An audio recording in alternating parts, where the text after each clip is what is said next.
Okay, good morning everyone. I welcome you all on behalf of Always Life Yoga. Am I audible and visible? आवाज आ रही है? Thumbs up. Okay. Okay, so our today's topic is yoga for fertility. तो हम आज fertility के बारे में बात करने वाले हैं और कैसे योगा fertility को affect करता है, कितने positive ways में affect करता है. So we'll be talking on that.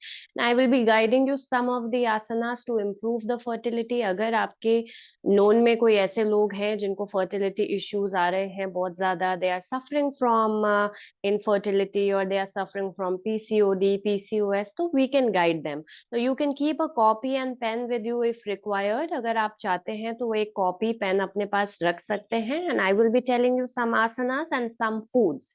कुछ अच्छे खाने और कुछ अच्छे आसन जिसको करने से हमारा फर्टिलिटी इम्प्रूव हो सकता है, हमारे पीसीओडी पीसीओएस क्योर हो सकते हैं. We can work on these issues nicely with the help of asanas and pranayams and some healthy foods. Okay, so पहले तो ये देखते हैं कि क्या क्या चीजें फर्टिलिटी को अफेक्ट कर रही हैं अभी मॉडर्न टाइम में. So what all things are affecting the fertility? Okay, so fertility is affected by the age. See, आजकल ये हो गया है कि it's very common to give birth after 35, 36, 37, but it is said that after the age of 35 to 40 हमारा fertility rate just 5% कम हो जाता है. Women का fertility rate 5% कम हो जाता है after the age of 35 and 40. So it is always recommended to plan for a baby before 35, because before 35 हमारा body healthy होता है, हमारे eggs healthy होते हैं, fertility process easy होता है, हमारा body उसको अच्छे से accept करता है. But after 35 there are various health issues जो women में आ जाते हैं. hormonal imbalance शुरू हो जाता है, कैल्शियम रिलेटेड इश्यूज चालू हो जाते हैं, विटामिन डी का डेफिशिएंसी स्टार्ट हो जाता है, B12. सो ये सारी चीजें फर्टिलिटी को बहुत ज्यादा अफेक्ट करती हैं. फिर से तो age, proper age for conceiving a baby should be before 35, and अगर after 35 to 40 then we may be prepared for various issues कि आपको प्रॉब्लम आ सकता है. Okay, so first thing is age. Second thing is weight. Fertility अभी जो join कर रहे हैं, हमारा टॉपिक फर्टिलिटी चल रहा है. ओके, सो वेट कैसे अफेक्ट करता है फर्टिलिटी को? अगर आप बहुत ज्यादा ओवरवेट है या अंडर वेट है, दोनों ही चीजें बहुत ज्यादा अफेक्ट करेंगी. So for a proper fertile woman, a proper weight, हमारा proper BMI, body mass index होना बहुत जरूरी है. अगर बहुत ज्यादा अंडर वेट है अकॉर्डिंग टू हाइट, या बहुत ज्यादा ओबेसिटी में है, ओवरवेट है, तो भी उनको कंसीव करने में इश्यू आएगा ही आएगा. The women who are planning for a baby, आप लोगों में से अगर ये कोई इश्यू नहीं है, but still you can guide your near one, loved ones, जो आई थिंक हर फैमिली में कोई ना कोई ऐसा रहता है जो इस इश्यू से गुजर रहा है. They are trying to conceive but वो कंसीव नहीं कर पा रहे हैं due to various issues modern days की वजह से. Then lifestyle. लाइफस्टाइल कैसे फर्टिलिटी को अफेक्ट कर रहा है कि people are very use to smoking, alcohol consumption, alcohol consume कर रही हैं वुमेन्स, स्मोकिंग कर रही हैं, but they do not get it that it leads a very adverse effect on the fertility again. तो ये भी फर्टिलिटी पे बहुत ज्यादा गहरा प्रभाव डालते हैं.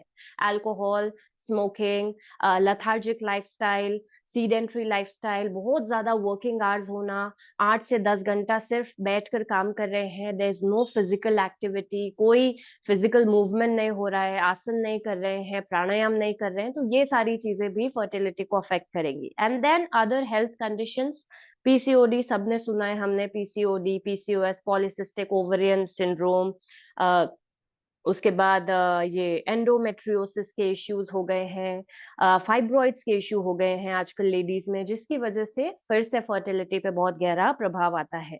सो now I will be guiding you some of the asanas जो भी विमेन कंसीव करने का प्लान कर रहे हैं, या फिर आगे फ्यूचर में प्लान करना है, तो उनको उससे पहले कौन से आसन शुरू कर देने चाहिए। या if a person is having PCOD PCOS, उनको भी रेगुलर, मतलब हमें ये क्वेश्चन हमेशा आते हैं कि मैम सिर्फ पीसीओडी के लिए आसन बताइए, सिर्फ पीसीओएस के लिए आसन बताइए, बट वही लोग आज इधर आए नहीं है और फिर वो बाद में क्लास में पूछते। तो आप ये देखिए कि पीसीओडी पीसीओएस के लिए वैसे हमारा जनरल क्लास हमें हेल्प करता ही है। हम all the trainers we make sure that ऐसे आसन्स का कॉम्बो बनाते हैं जो हमारे यूट्रस, हमारे ओवरीज, हमारे फेलोपियन ट्यूब्स, हमारा रिप्रोडक्टिव सिस्टम, रेस्पिरेटरी, डाइजेस्टिव सारे सिस्टम्स पर काम करता है।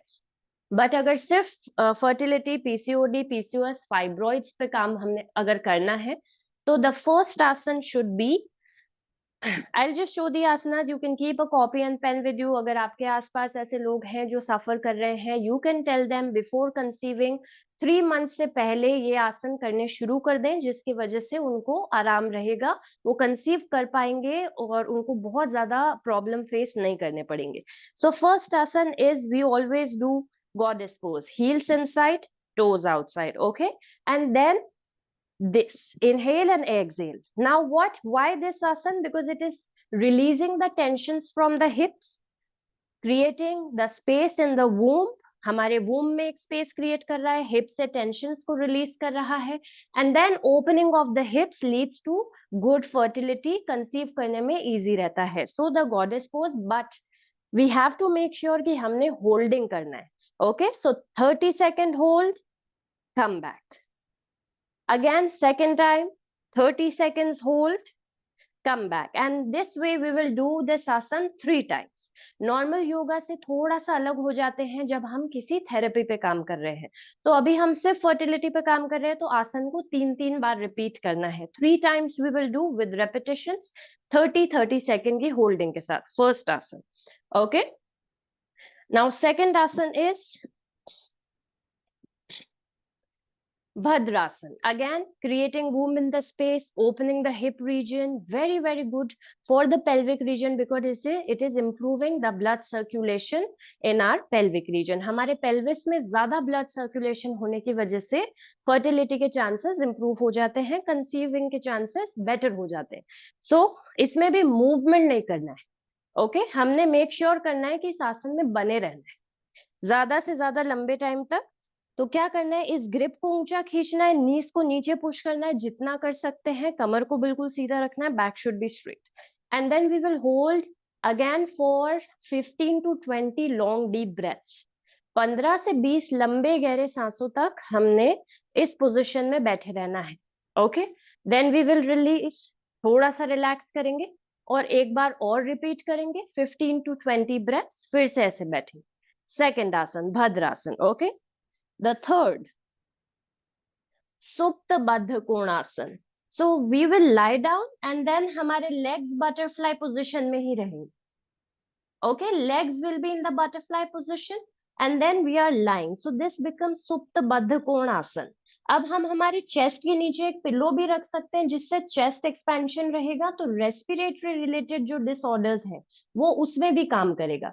सो like this we are working on our reproductive system, and when we keep a pillow under the chest, अगर हम हमारे चेस्ट के नीचे पिलो रख देंगे तो वो हमारे रेस्पिरेटरी रिलेटेड डिसऑर्डर्स पे भी काम करेगा। चैताली जी, आपके हार्ट के लिए भी बहुत अच्छा रहेगा this, okay. So this third asana. The fourth one will be hold your ankles nicely, okay, and then inhale and we will be doing setu bandhasan.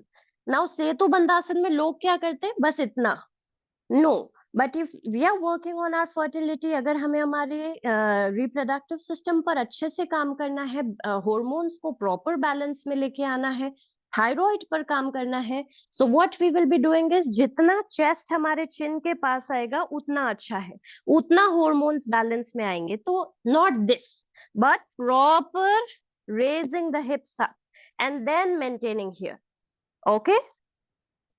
So again, maintain here for 30 seconds. Come back. Relax. We will repeat it. 30 seconds.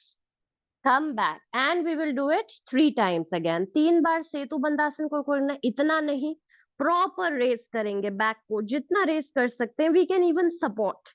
अगर आपसे ऐसे बिना बात के race नहीं हो रहा है, हम सपोर्ट दे देंगे और रेस करके रखेंगे. ओके, हील्स को नहीं उठाएंगे. We will not raise the heels up. Heel should be on ground and then we will hold here.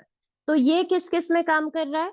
Topic जो फर्टिलिटी का है उस पे, hormonal imbalance पे, thyroid related issues पे. Okay, 3 benefits and 1 asana. Again, working on the knee health, hip muscles and thigh muscles. So this is the 4th asana. Okay, then comes the extended puppy pose, Uttan Shishuvasana. Inhale, slide your hands and chin on ground. So it is creating a good stimulating effect on our ovaries. हमारे ovaries पर यह आसन बहुत अच्छा प्रभाव डालता है, जिसकी वजह से the women who are planning for a baby, इनको वो अगर ये आसन करते हैं और यहाँ पर होल्ड करते हैं 60 seconds. Okay, so 60 seconds, then come back, relax, repeat twice for 60 seconds and 60 seconds. 3 बार करना है 60 सेकंड की होल्डिंग के साथ, मतलब 1 मिनट होल्ड करना है इस आसन को, अगर हमें कोई इश्यू नहीं आ रहा है, कोई प्रॉब्लम नहीं आ रहा है. ठीक है, द लास्ट वन. सो हमें पेल्विक रीजन पर एक प्रेशर दबाव डालना है, ताकि पेल्विक रीजन के जो मसल्स हैं, हमारे ग्रोइन रीजन के मसल्स हैं, उनको एक स्टिमुलेटिंग इफेक्ट मिले, ब्लड सर्कुलेशन बढ़े. और अगेन जो लोग कंसीव करने का प्लान कर रहे होते हैं, उनका बैक बहुत हेल्दी होना चाहिए. ओके, सो बैक की स्ट्रेचिंग भी बहुत इंपॉर्टेंट है. So again for that, feet should be together. पंजे ऐसे दूर नहीं रखेंगे, फीट पास में रहेंगे, पैर टाइट रहेंगे, हिप मसल्स टाइट रहेंगे, थाइस टाइट रहेंगे. And then inhale and then simple Bhujangasana. अब भुजंगासन में क्या होता है, बहुत सारों का ये पोर्शन लिफ्ट हो जाता है. No, make sure we are pushing the back down. हमारा पेल्विक रीजन जमीन पर रहना चाहिए एंड देन मेंटेन. अगर ऐसे नहीं हो पा रहा है तो we can keep the elbows bend. थोड़ा सा एल्बोज को बेंड रखेंगे एंड देन मेंटेन. अगर ये भी नहीं हो पा रहा है, if we can not do like this, हाथों को आगे कर दीजिए. ओके, बट मेक श्योर हम इस पोर्शन को नहीं उठाएंगे, ऐसे ये नहीं करना है, ये. Okay, and then again we will repeat it for 30 seconds, 3 rounds of Bhujangasana.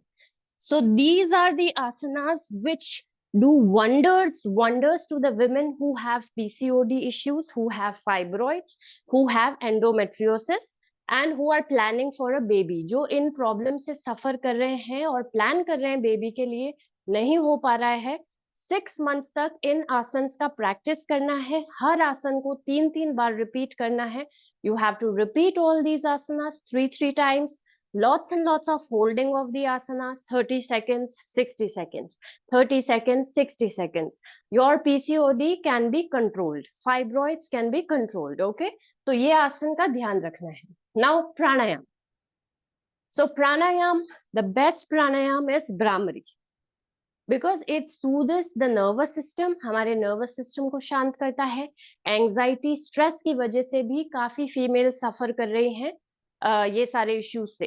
Conceive करने में उन्हें प्रॉब्लम आ रहा है. आज का जो हेक्टिक लाइफस्टाइल है, कंसीव में क्यों इश्यू आ रहा है? Lots and lots of stress, workload, because most of the women are working. वो वर्कलोड होने की वजह से वो अपने हेल्थ पे ध्यान नहीं दे पा रहे. स्ट्रेस डेवलप ज्यादा हो रहा है, हार्मोनल इम्बैलेंस उतना ही ज्यादा हो रहा है, और उस वजह से ये प्रॉब्लम्स हो रही हैं. सो भ्रामरी प्राणायाम. ओके, सो प्राणायाम में भ्रामरी आसन आई होप आप सबने नोट कर लिए हैं. Goddess pose, Utthan Shishuasana, the puppy pose, Setu Bandhasana, Bhujangasana. Okay, okay, now let's come on the foods. खाना क्या खाना चाहिए? जिनको ये इश्यू है उनको भी और हमें भी. क्या क्या हम ऐड कर सकते हैं? अगर इश्यू नहीं है तो भी we should, why we should eat such foods with whole grains. ठीक है, तो जो प्लान कर रहे हैं कंसीव करने का, they should make sure that they are consuming whole grains. Okay, whole grains rich foods खाने हैं, क्योंकि whole grains rich foods में जिंक होता है, विटामिन बी होता है जो कि हमारे हॉर्मोन्स को बहुत ज्यादा हेल्प करता है, ठीक है। So brown rice, whole grain bread and grain pasta, whole grain pasta. Why whole grain pasta? Because pasta is a mood uplifter. आपने सुना होगा जब भी वी फील डाउन, अगर हम पास्ता खाते हैं वी फील गुड। नेचुरली मेरे साथ होता है। यू ट्राई इट वंस, कभी आपका मूड बहुत खराब है, try and go for pasta rather than that मैदे वाला pasta, go for suji pasta, go for whole grain pasta, go for green pasta, okay, and it is a mood uplifter. तो for such women, whole grain pasta, very very good, whole grain bread, very very good, and then brown rice, very good, because they have a rich source of zinc, okay, and rich source of vitamin b। okay, now complex carbs में आ जाते हैं fruits, vegetables, and then beans। बहुत सारे beans consume करने हैं, the women who are planning for to conceive in future, beans खाइए बहुत ज्यादा, legumes खाइए, okay, and then fruits, citrus, जितना सिट्रस फ्रूट खाएंगे उतना आपके यूट्रस का हेल्थ अच्छा होता जाएगा, ओके, यूट्रस का एक प्रॉपर पीएच बैलेंस बना रहेगा, आपका हेल्थ अच्छा होता जाएगा। एंड सिट्रस फ्रूट्स जितने खा सकते हैं, अभी विंटर्स आ गए हैं, go for oranges, go for mosambi, go for such citrus fruits. जितना सिट्रस कंज्यूम करेंगे उतना यूट्रस हेल्थ अच्छा होगा, okay. So make sure we are doing this. Then if you are a non vegetarian, अगर आप नॉन वेज खाते हैं, then eggs, क्योंकि एग्स हमारे फॉलिकल का हेल्थ को इम्प्रूव करता है, ओके। सो एग्स, क्योंकि उसमें अमीनो एसिड्स होते हैं, ओमेगा होता है, तो eggs are a good source of omega amino acids, and वो हमारे फॉलिकल का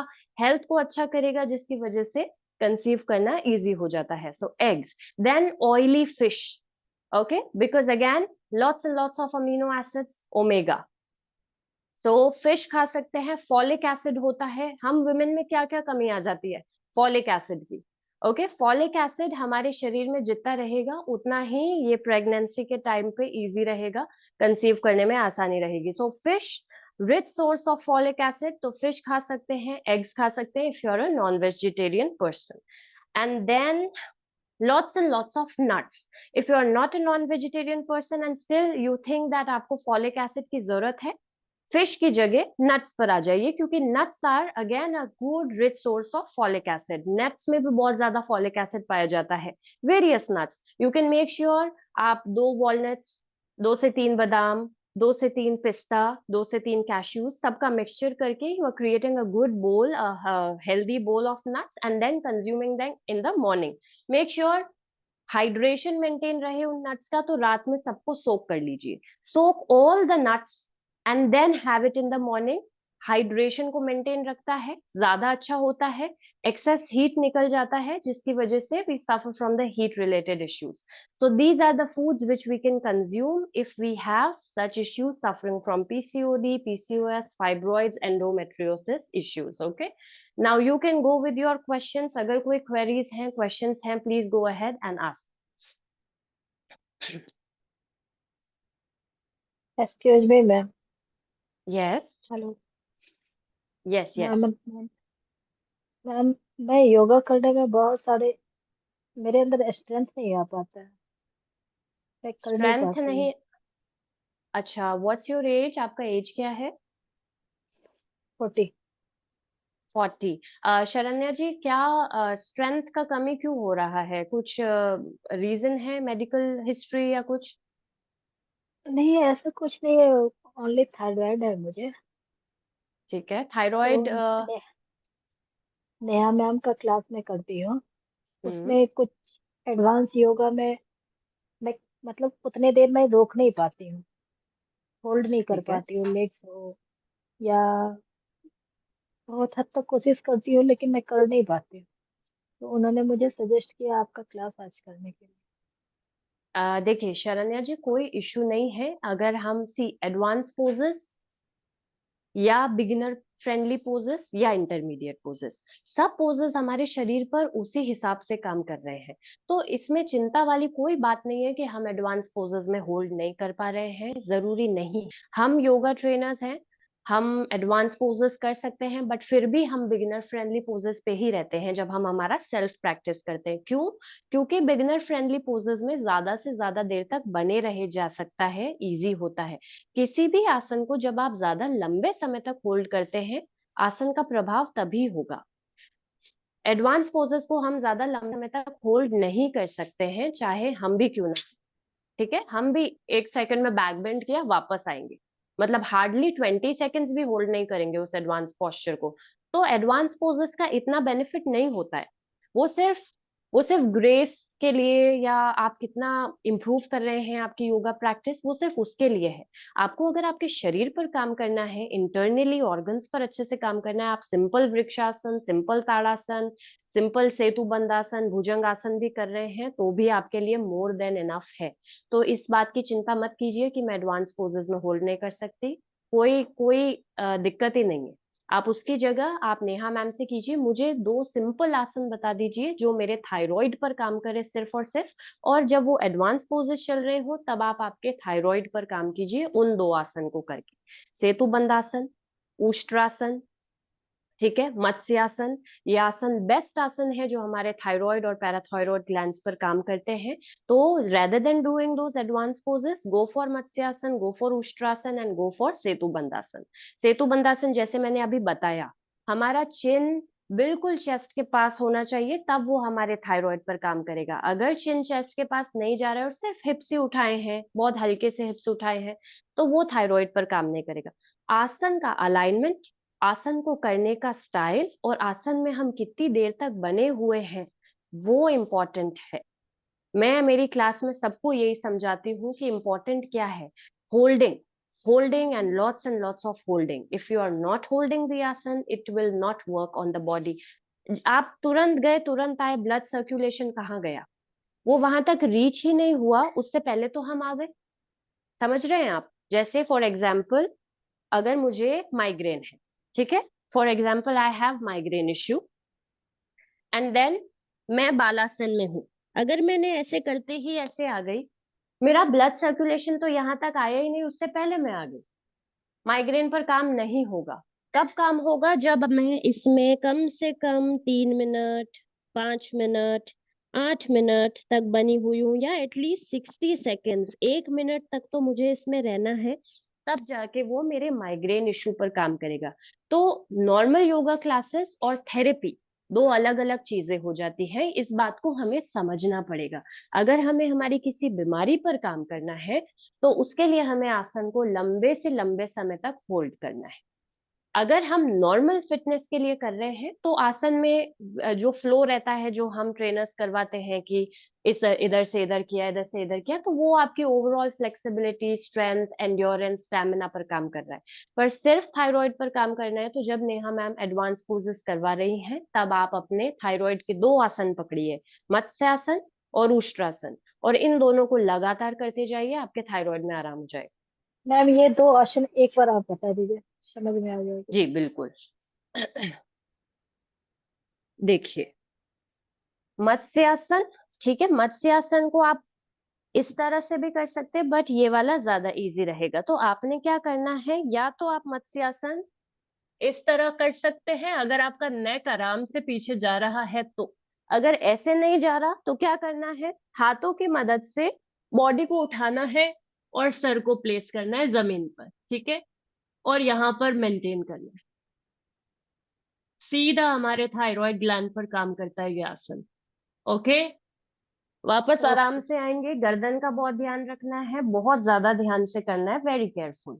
अगर ऐसे नहीं हो रहा है तो सिंपल ऐसे वाला कीजिए। Okay, okay. द सेकेंड आसन,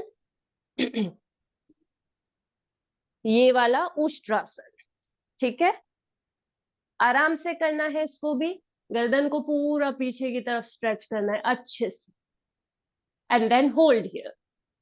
ये हो गया सेकेंड आसन हमारे थायराइड के लिए। अगर आप फ्लेक्सिबल हैं, ठीक है, और आपको कोई इश्यू नहीं है, तो हलासन भी कर सकते हैं, ठीक है, ये भी हमारे ओके। ओके। थायराइड के लिए बहुत अच्छा आसन है। तो आप हलासन कर सकते हैं, उष्ट्रासन कर सकते हैं, सर्वांगासन कर सकते हैं। हलासन जैसे ही होता है, सर्वांगासन में पैर ऊपर होते हैं 90 डिग्रीज। ये सारे आसन थायराइड के लिए बहुत अच्छे। ठीक है, तो ये आसन करना शुरू कीजिए rather than doing advanced postures. Hello ma'am, Okay. मुझे टेंशन है Yes, yes, yes, चैताली जी। मैम। मुझे प्रॉब्लम हो रहा है मेडिटेशन में। जो मेडिटेशन का जो कंसंट्रेशन है ना, जो चक्र जो है, जो हृदय चक्र जो, उसमें जो कंसंट्रेशन करना होता है, तो मुझे कंसंट्रेशन नहीं हो पा रहा है। तो मन ठीक है, इधर उधर भटक रहा है।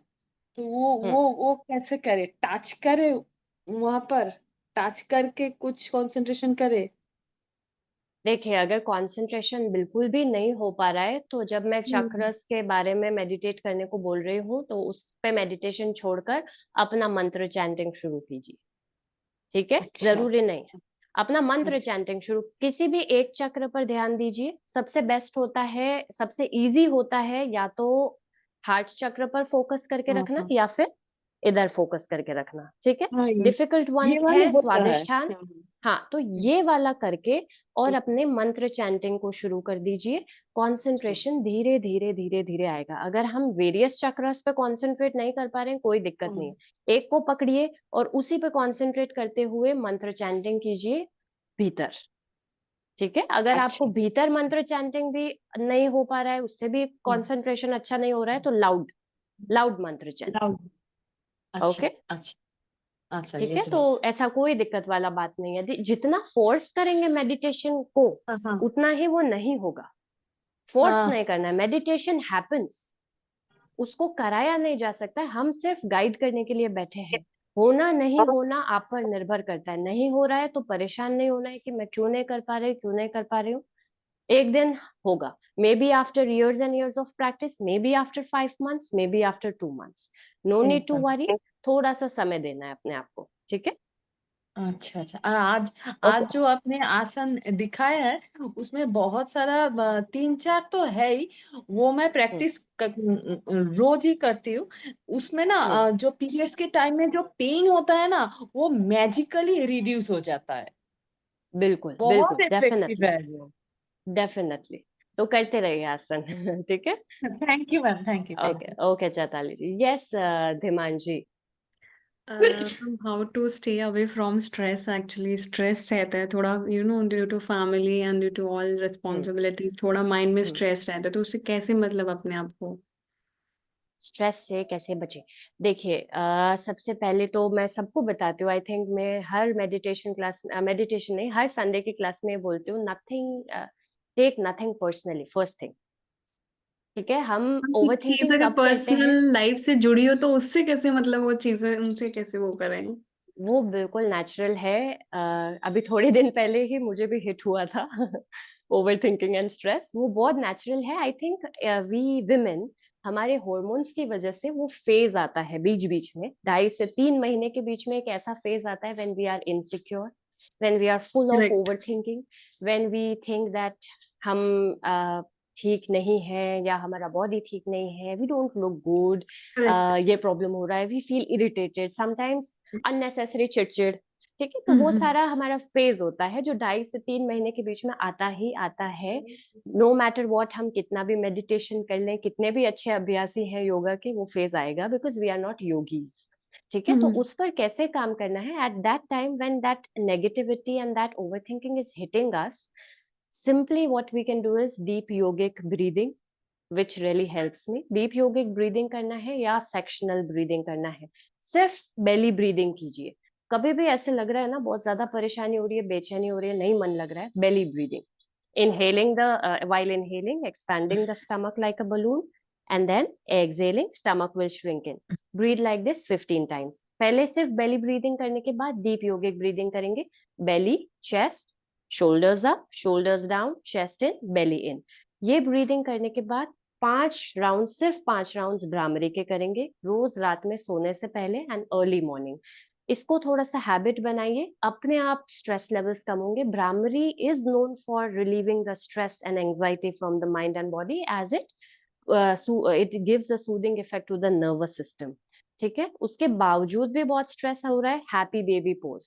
हैप्पी बेबी पोज में आराम से गिर जाना है, उस पोज को रॉक एंड रोल नहीं करना है, उस पोज में मेंटेन करके रखना है।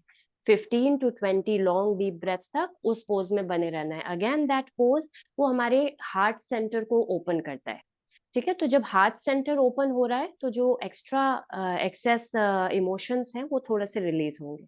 बहुत ज्यादा ही एंजाइटी है, हिप ओपनिंग आसनास।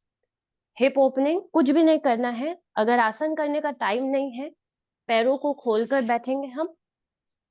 ठीक है, आराम से make sure that we are giving a good stretch, हमारे हिप अच्छे से ओपन हुए हैं, और बस यहाँ पर इस तरह से मेंटेन करना है। कितना भी स्ट्रेस है, परेशानी है, ज्यादा आसन को परफेक्शन पर नहीं लेके जाना है।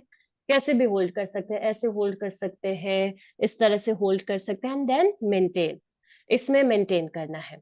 ठीक है, ये, और उसके बाद हमने ये चीज करनी है आराम से।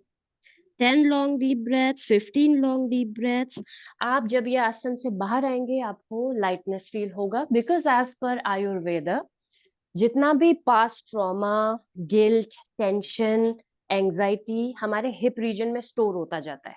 तो क्या होता जाता है, वो जो 2.5-3 महीने का फेज जो आता है ना, हमारा क्रेजी फेज, उसी वजह से आता है। सारा स्टोर कर लिया, अब वो ऊपर की तरफ आ रहा है, सप्रेस तो है ही है, अब हम उसे निकाल नहीं रहे हैं, तो वो सप्रेस्ड चीजें हमें इरिटेट करने लगती है अंदर ही अंदर, उसको लेट आउट करना है। How? With the help of hip opening asanas, with the help of Brahmari and with the help of belly breathing, वो सप्रेस चीजें बाहर आएंगी तो बॉडी लाइट होता जाएगा। So in this way we can work on our anxiety, we can work on our overthinking, and we can work on the stress. Okay, try this and let me know after 1 month. Okay, Okay, thank you so much, ma'am. Thank you. okay Dimanshi. Morning, Chale, I ma'am. have to leave. Yes, please. Last week question only, ma'am. It's again spotting. Spot. Oh, I am so sorry. I forgot to ask my teacher. I'm really sorry. You come in my class, no, Suresha ji? Yes, ma'am. Yeah, meditation class. Uh, I'll attend your meditation class. okay. So tomorrow I'll let you know what to do. I'll ask. Just give me a second. I'll just write it down. Many things are there in my mind always. Just a second. Suresha ji. Okay, just give me a day. I'll ask it and I'll let you know tomorrow after the meditation. Okay? Can I The remind you spotting issue. tomorrow in meditation class, ma'am?